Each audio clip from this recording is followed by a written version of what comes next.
வெளிநாட்டோட டிசைனை பார்த்து பார்த்து இப்படி ஹைவேல இந்த மாதிரி மால்ஸ் எல்லாம் ஓப்பன் பண்றாங்கல்ல, ஒரு மரம் நடுறது இல்லைங்க ஒருத்தருமே. ஒரு மரம் இல்லை. இங்க பாருங்க, இப்போ யூரோப்ல 45 டிகிரி ஹீட் அவங்களால தாங்க முடியல. ரோடு மெலுங்கி போகுது, டிராபிக் சிக்னல் மெலுங்கி போயிட்டு இருக்கு, மக்கள் ஆம்லெட் வெளியே சுட்டிட்டு இருக்கான். ஒரு கேள்வி கேட்கலாம், நம்ம ஊர்லயும் 45 டிகிரி ஆகுது, நம்மளுக்கு என்ன இல்ல?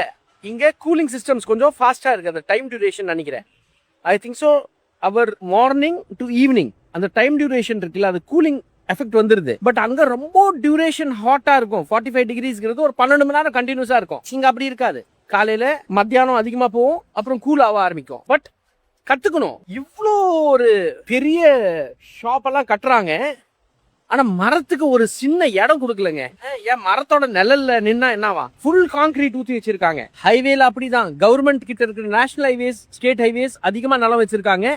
அவங்க நிறைய கான்கிரீட் ஊத்துவாங்க, இவன் நிறைய கான்கிரீட் ஊத்துவான் ஆளாளுக்கு. ஆனா மரம் எவனும் நடுறது இல்ல. மரத்துக்கு பெரிய எதிரியா இருக்கும். நீங்க உலகத்துல பிறந்துட்டீங்கன்னா உங்க ஒரே பர்பஸ் என்னன்னா, இந்த பூமியை சாஃப்டா வச்சுக்கணும். இந்த பூமியை உங்களால சாஃப்ட் பண்ண முடியல, நீங்க கெட்டி ஆக்கிட்டே இருக்கீங்கன்னா அதோட அயோக்கியத்தனத்தோட உச்சம் எதுவுமே இல்ல.